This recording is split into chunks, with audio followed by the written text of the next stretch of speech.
50년대 어머니가 보았던 소름 끼치는 처녀 귀신. 나는 나이가 제법 많다. 내가 자랄 때는 초등학교라 하지 않고 국민학교라고 했다.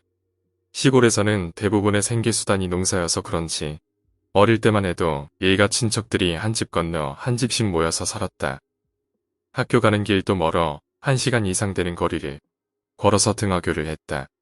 아직 어렸던 나는 혼자 등하교를 하기 어려워 꼭 친척 형들과 같이 다녔었다. 그러던 어느 날 학교를 마치고 형들이 늦게까지 운동장에서 친구들과 놀다가 학교가 늦어졌다. 해가 질 무렵에 학교에서 출발한 사촌형 2명과 나는 해가 완전히 지고서야 집으로 향하는 산기슭에 도달했다. 휴대폰도 없었던 시절 조금 겁이 났지만 형들이 있었고 딱히 별수도 없어 산을 넘기로 했다. 후레쉬도 불빛도 없는 산길을 가기에 어린 아이로서 굉장히 무서웠다. 바짝 걸어서 한 줄로 산길을 오르던 우리는 고비를 맞게 되었다. 집으로 가는 길에 드문드문 여러 개의 무덤이 모여있는 길을 지나야 하는데 밤이라 그런지 너무나 무서웠다. 한참을 진땀을 흘리며 앞에 있는 형의 뒷모습만 바라보고 걸음을 재촉하고 있는데 앞에 가던 제일 큰 형이 말은 못하고 계속 울음 섞인 신음소리만 내뱉고 있었다. 이상하게 생각한 나와 둘째 형이 고개를 들어 전방을 바라본 순간 저게 귀신이구나. 아마 3명 모두 거의 동시에 그것을 보았던 것 같다. 희뿌연 형체가 없는 무엇인가가 무덤 위를 날아 공중을 오르락 내리락 하고 있었다. 생각과 다르게 다리가 얼어붙고 움직일 수 없었다. 눈을 딴 곳으로 돌리고 도망을 가기 시작하면 그것이 우리를 순식간에 덮칠 것 같았다. 그것의 모습은 여자가 흰색 한복에 쓰개 치마를 덮어 쓰고 있는 듯 했다. 그러다가 그것이 공중에서 더 이상 오르락 내리락 하지 않고 제자리에서 흰 옷깃만 펄럭이더니 서서히 우리 쪽으로 몸을 돌리는 듯 했고 조금씩 우리들을 향해 날아오기 시작했다. 나는 눈물과 콧물, 식은땀으로 온몸을 적시고 그때는 몰랐었지만 오줌까지 지리고 있었다. 그 시간이 얼마나 지났는지 모른다. 그것은 점점 더 가까워졌고 형들 중 한 명이 안 된다고 하며 거칠게 숨을 몰아쉬다 쓰러졌다. 그와 동시에 두려움을 견디지 못한 나도 기절해버렸다. 시간이 얼마나 지났을까? 누군가가 깨우는 소리에 어렴풋이 눈을 뜨니 아버지가 나를 안고 깨우고 계셨고 옆에서는 형들이 미친 듯이 울고 있었다. 나도 깨자마자 아버지 품에 파고들어 몸을 숨기고 떨다가 시간이 좀 지난 후에야 주변을 돌아볼 수 있었다. 형들은 귀신을 보았노라고 어른들에게 미친 듯이 설명을 했고 난 얼굴이 하얗게 질려 있었다. 산을 내려와 우리들은 용하다고 소문난 야매 한의원을 찾아가 놀란데 효험이 있는 침을 온몸에 시술받아야 했다. 나중에 아버지께서 전해 들었던 얘기에 의하면 애들이 집에 올 시간이 한참이나 지나도 오지 않아 걱정하고 계시다가 어른들 몇몇이서 애들을 찾아 학교 가는 길로 가셨다고 한다. 그리고 공동묘지 근처에서 찢어진 비닐 조각을 덮고 나란히 누워 자는 우리들을 발견했다는 것이다. 이놈들이 산에서 놀다가 지쳐서 잠이 든 모양이구만. 어른들은 이렇게 생각하셨단다. 하지만 난 아직 확신하고 있다. 나는 분명히 귀신을 보았고 비닐 조각은 귀신이 자신의 흔적을 없애기 위해 덮어놓은 것이라는 것. 이번에 할 이야기는 어머니의 어릴 적 이야기다. 이 이야기는 할머님에게도 들었던 이야기로 두 분의 말씀이 일치하는 걸로 봐선 실화에 가까운 것 같다. 어렸던 시절은 한국 전쟁이 막 휴전되고 평화가 찾아와 농민들도 서서히 안정을 찾아가던 시절이었다. 할아버지는 전쟁통에 돌아가시고 할머님과 어머님 그리고 어렸던 외삼촌까지 풍요롭진 않았지만 일가에서 지원해준 전밭으로 먹고는 살 정도였다고 한다. 그 당시 농민의 집이라고 해봐야 손바닥만한 마당과 방 한 칸이 있었고 방 옆에 작은 창고로 사용하는 방을 흙벽과 기와를 얹어 만든 집이었다. 내 기억에도 이 집이 생각나는 것을 보면 아주 오랫동안 이 집에서 살았던 것 같다. 지금부터는 어머니의 시점에서 이야기를 진행하고자 한다. 그 일이 일어났던 날 나는 방에서 동생을 돌보고 있었고 엄마는 저녁을 하시고 계셨는데 대문 밖에서 누군가 내 이름을 불렀다. 목소리는 속삭이는 것 같았고 바람결에 잘못 들은 것 같기도 하여 그냥 있었는데 이번에는 약간 신경질적인 목소리가 들렸다. 약간은 날이 선 듯한 목소리에 친구가 밖에 와 있나 보다 생각하고 문을 열고 밖으로 나갔다. 누군지 잘 모르겠지만 몇 시간 전까지 같이 놀던 동네 친구가 무슨 일로 찾을까 생각하며 문을 열고 나갔고 고무신을 신고 눈을 들어 대문을 바라봤는데 헛바람을 들이킬 수밖에 없었다. 대문의 높이는 그렇게 높은 것이 아니지만 대문이 허리춤에 오는 걸로 봐서는 대략 3m는 듬직한 여자가 머리에 양동이를 이고 양손을 허리에 얹고 엉덩이를 좌우로 바람같이 흔들면서 내 이름을 부르고 있었다. 거대한 키에 흰색 저고리, 검은색 치마, 그리고 머리는 전형적인 쪽머리에 비녀를 꽂은 여인이 뭐가 들어있는지도 모를 양동이를 이고 바람익냥 엉덩이 춤을 설렁설렁 추고 있는 모습은 너무 괴기스러웠다. 너무나 무섭고 놀라 경험이 없었지만 여름철 저녁을 먹기 전이라 해는 길어 아직 어스름하여 괴기스러운 여인의 특징을 알아볼 수 있었다. 엉덩방아를 찧어 앉은 자세에서 도망가지 못하고 몸은 고정되어 괴기스러운 여인을 계속 바라볼 수밖에 없었다. 얼굴은 쥐상으로 찢어지고 올라간 눈은 눈동자가 거의 보이지 않았고 날카로운 코, 길고 얇은 입술에 길쭉한 면상을 하고 있는 그 괴기스러운 여인은 계속 나를 부르고 있었다. 생긴 것과는 다르게 목소리는 여름철에 서늘하게 부는 바람인 듯 부드러웠지만 얼굴은 더욱 탐욕스러워지는 것 같았다. 사람인가 귀신인가 고민이 되기 시작하였고 구억의 엄마가 저녁을 하고 있다는 생각이 들었으나 엄마를 부르는 목소리는 계속 입안에서만 맴돌 뿐 밖으로 나오지 않았다. 그런데 그때였다. 사람도 아닌 년이 여기가 어디라고. 이년아 썩 물러가거라. 갑자기 부엌에서 이상한 소리를 듣고 나오신 엄마는 전쟁통에 살아남은 여장부임을 과시하되 그 여인을 향해 노발대발 소리를 질러대시고는 급히 창고 방에 올라가 창고를 열어 젖혔다. 그리고 겨울에 만들어 두었던 쌀이비를 급하게 꺼내어 밖으로 나가시진 않고 허공에 다 미친 듯 휘저었다. 이년아 썩 물러가라. 이 쌀이 나무로 요절을 내줘야겠다. 그제서야 요상한 목소리로 웃어젖히는 그 여인은 옆으로 서서히 움직이기 시작했으나 시선은 계속 나를 향해 있었고 요사스럽게 변한 표정은 섬뜩하게도 더욱 선명해졌다. 몸은 멀어져 가면서 고개는 계속 나를 향했고 급기야는 머리가 반대로 완전히 돌아가서야 횡하고 어디로 갔는지 사라져 버렸다. 사라지면서도 계속 웃음소리와 말소리가 동시에 들려왔다. 그 말을 들으면서 나는 저게 처녀 귀신이었구나 라고 생각하였다. 엄마는 급하게 뒷가려 거하시더니 뒷간문 앞에 흙을 손으로 파서 치마폭에 담고 대문 앞에 한 움큼, 방문 앞에 한 움큼을 내려놓으시고는 잡고 계시던 쌀이비를 나에게 넘겨주시고 방에 꼼짝도 말고 있거라. 귀도 막고 말도 말고 동생을 꼭 끌어안고 있어야 된다. 절대 밖으로 나오면 안 된다.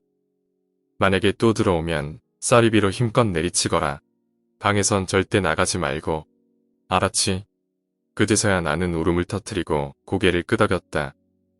신신당부를 하고 창고에서 쌀이비를 하나 더 챙기신 엄마는 그 길로 앞선 오솔길을 오르셨고 나는 나무로 만든 창호 지문을 걸어 잠그고 동생을 끌어안고 이불을 뒤집어 썼다.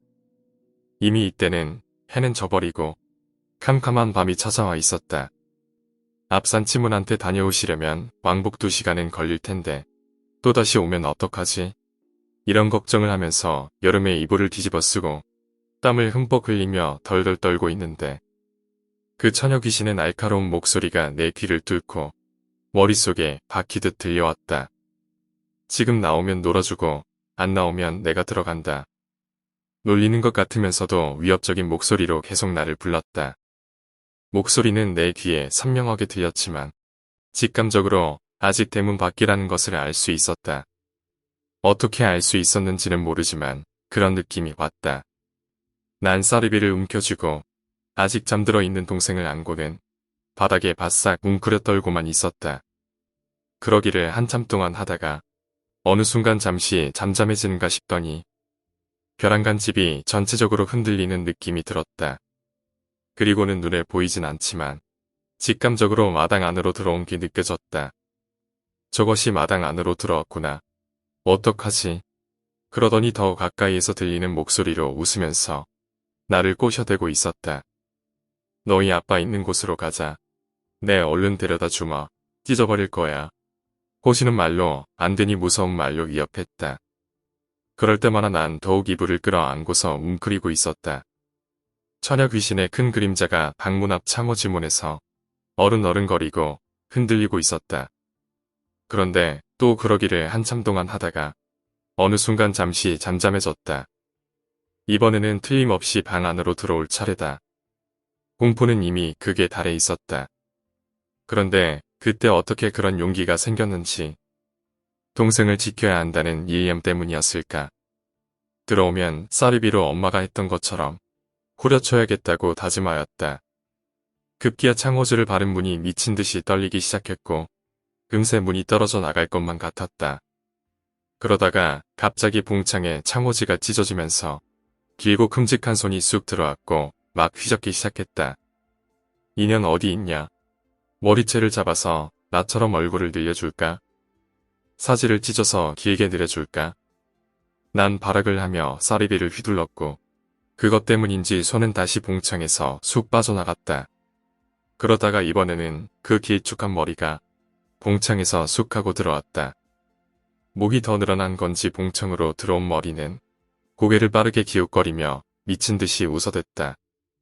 찢어진 눈은 피눈물을 흘리고 있지만 입은 여전히 웃고 있었고 급기야는 웃음소리와 울음소리가 동시에 들리면서 들어오려고 발버둥 치는지 두 손은 벽을 긁어대어 고막을 찢을 듯한 불쾌한 소리가 들렸다. 처녀 귀신의 목소리는 무엇인가 굉장히 화가 나고 억울한 마음이 느껴질 정도였다.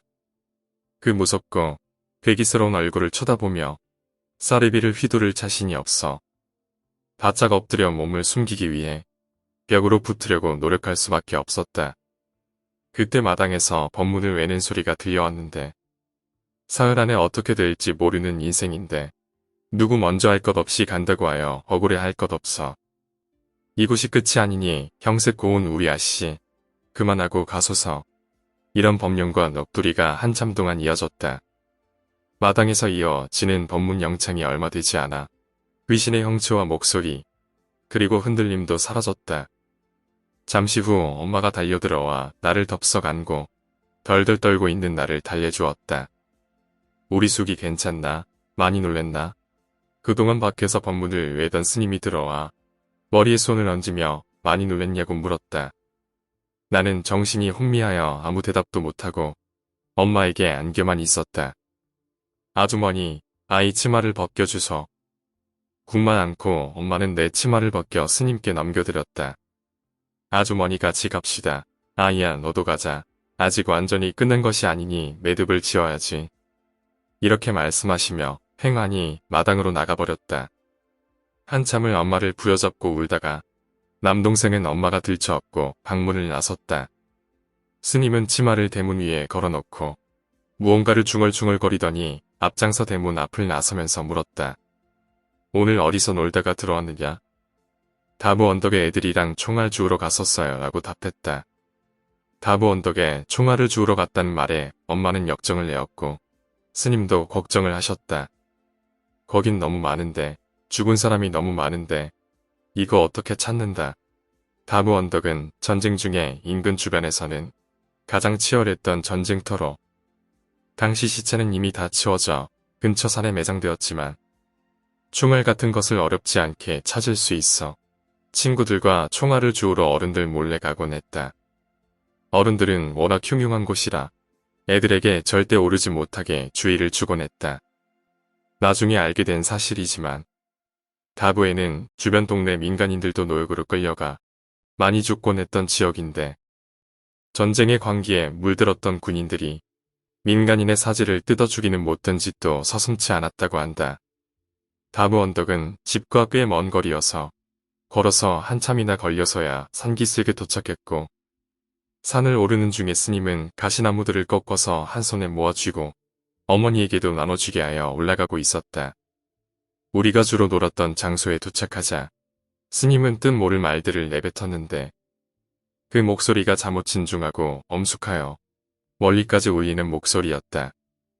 주문 같은 것을 외우면서 얼마 동안 주변을 돌아다니시던 스님은 저기구나, 저기 있구나 하시며 방향을 잡고 급히 걸어갔고 그 뒤를 엄마랑 내가 따라갔다. 그때서야 아까 처녀 귀신의 목소리가 울음소리와 섞여 다시 들려왔다. 못 간다, 못 가, 나를 2번 죽이려고, 안 된다. 그 목소리를 들은 스님은 작은 분묘 앞에 서시더니 이제 축 피해야겠습니다. 하고는 정조하고 눈을 감고 중얼중얼 주문을 계속 외기 시작하고 이윽고 가져갔던 가시 덤불을 분묘 주변에다 둘러쳤다. 그리고 어디서 났는지 소매자락에서 작은 봉지 인형 하나를 꺼내 얼굴이 땅으로 가게 뒤집어 놓으시고 합장을 하였다. 어딜 가나 같은 인생이지만 어둡고 차가운 날이 언젠가는 거치겠지. 부디 극락왕생하게. 이렇게 하여 그날의 괴기스럽고 무서운 하루는 잘 끝마칠 수 있었다. 나중에 산을 내려오면서 들은 얘기로는 죽은 사람이 너무 많아 찾기 어려울 것 같았으나 오란이 얼마나 사무쳤으면 스님의 눈이 따끔따끔하여 눈물이 날 정도였다고 한다. 다른 원귀도 있었지만 그 손각시만한 원귀는 없었다고 한다. 이로써 어머니의 어릴 적 귀신을 겪은 이야기를 마치고자 한다. 어머니는 아직도 그 얘기를 내 아들에게 옛날 이야기처럼 들려주시면서도 그 귀신의 모습이 생각났는지 몸서리를 치곤 한다. 그리고 여전히 할머니와는 다르게 겁이 많으셔서 밤길을 혼자 다니시지 못한다. 오늘 이야기는 여기까지입니다. 오늘 이야기가 재미있으셨다면 구독과 좋아요, 댓글 부탁드립니다. 댓글은 저에게 큰 힘이 됩니다. 감사합니다.